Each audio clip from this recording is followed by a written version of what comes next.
As of the moment we're filming this, 24 are dead, 16 are missing, and 12,000 structures have been destroyed in California's apocalyptic forest fires.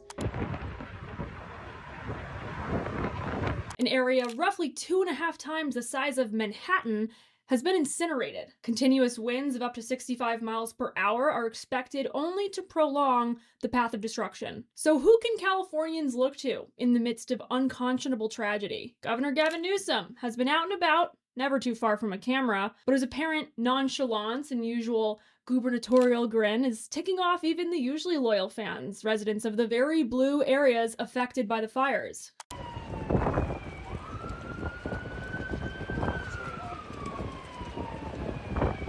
This is what Newsom's director of communications told Fox News. Anyone who's been through a tragedy knows there are lighthearted moments and moments of sorrow, as the governor has witnessed himself on the ground in Los Angeles over the past 3 days, meeting countless firefighters, first responders, and victims of this tragedy. Unlike the governor, Los Angeles Democratic Mayor Karen Bass is nowhere to be found. According to the New York Times, Bass had promised during her campaign for office that she would not travel internationally as mayor, instead focusing on the people of LA, as any good mayor should. But where was Bass as flames engulfed her city? At the inauguration of Ghana's new president. That's right, the country of Ghana, despite dire warnings about a natural disaster heading toward LA. We now turn to California Congresswoman Maxine Waters, who is choosing to blame her constituents in the 1% for what is obviously grotesque political mismanagement. Her take is that it's the tax delinquent rich who are to blame. Services cost money, and we should be willing to get the richest people in this country, the richest 1% that is protected, make sure they pay their fair taxes so that we can have the money to provide the services. As usual, California's Democratic leaders have wholly abused their power and neglected the people they swore to serve. Ordinarily, they'd get away with it. But this time, there are some really famous, wealthy Hollywood people up in arms.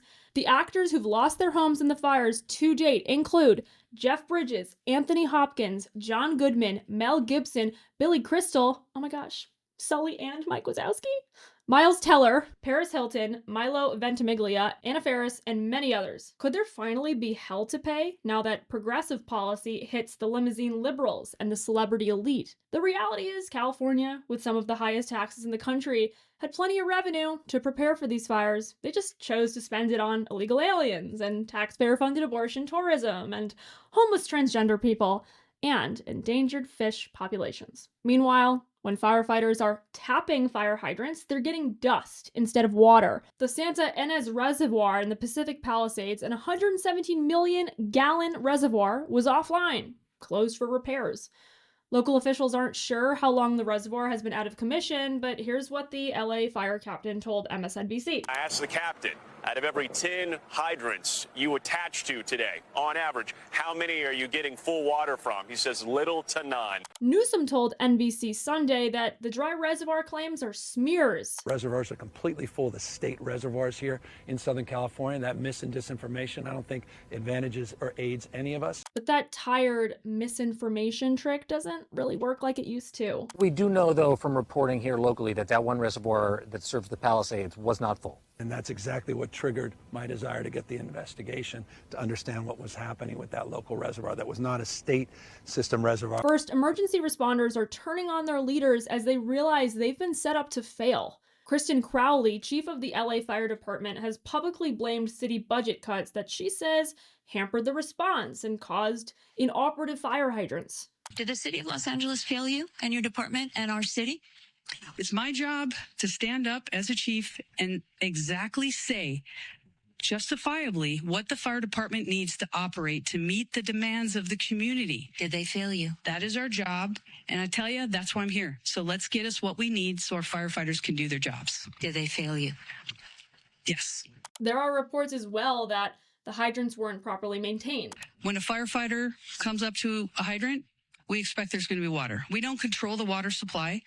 Our firefighters are there to protect lives and property and to make sure that we're properly trained and equipped.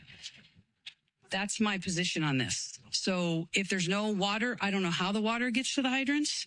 Please defer that to DWP or whomever. The LA Fire Department has its own slew of issues, like their prioritization of DEI above resident safety. Here's LAFD Assistant Chief Christine Larson. You want to see somebody that responds to your house, your emergency, whether it's a medical call or a fire call, that looks like you. It gives that person a little bit more ease, knowing that somebody might understand their situation better. Is she strong enough to do this? Or you couldn't carry my husband out of a fire, which my response is, he got himself in the wrong place if I have to carry him out of a fire.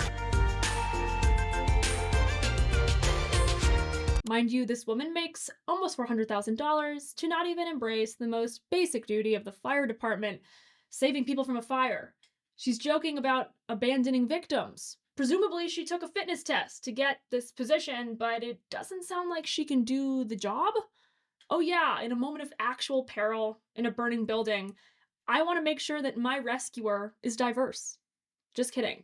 I want a man who can carry me and others. It's not complicated. It's life or death. So, how did these fires happen? Years of heavy rainfall brought a lot of greenery, but then there were years of drought, which created a layer of dry chaparral brush, the perfect kindling for forest fires. Chaparral plants rely on periodic fires as part of their life cycle.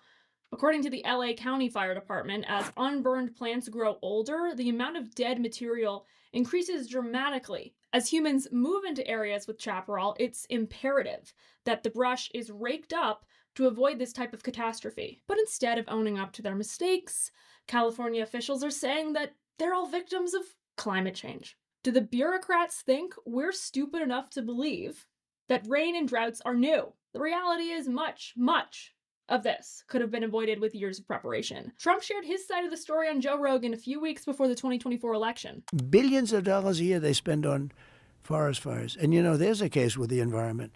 They're not allowed to rake their forests because you're not allowed to touch it. And all they have to do is clean their forest, meaning rake it up, get rid of the leaves, get rid of, leaves that are sitting there for 5 years. And we'll certainly get rid of the dead fall. And get rid of the trees that have fallen. Yeah. In 2019, Trump said this about Newsom's failure to try to make California more fireproof. I told him from the first day we met, he must clean his forest floors, regardless of what his bosses, the environmentalists, demand of him. Also, open up the ridiculously closed water lanes coming down from the north. Don't pour it out into the Pacific Ocean. Basically, if the land were naturally irrigated and not so dry, there wouldn't be wood ready to go ablaze all over the forest. They said, we have no water. I said, do you have a drought? No, we don't have a drought. I said, why don't you have no water? Because the water isn't allowed to flow down. It's got a natural flow from Canada all the way up north. Water, more water than they could ever use. And in order to protect a tiny little fish, the water up north gets routed into the Pacific Ocean. Millions and millions of gallons of water gets poured.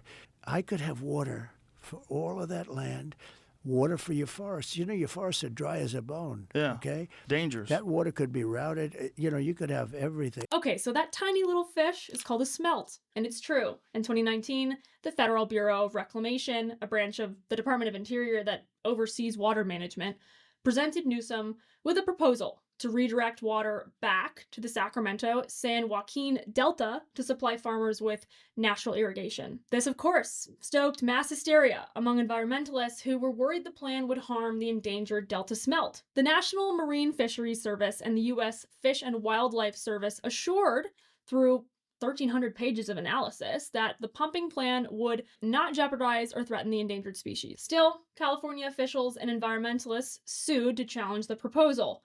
Now Newsom's own press office is trying to rewrite history. There is no such document as the Water Restoration Declaration. That is pure fiction, they wrote. The governor is focused on protecting people, not playing politics, and making sure firefighters have all the resources they need. Even the fact-checkers at CBS, BBC, and others have had to clench their teeth and admit Trump was essentially correct.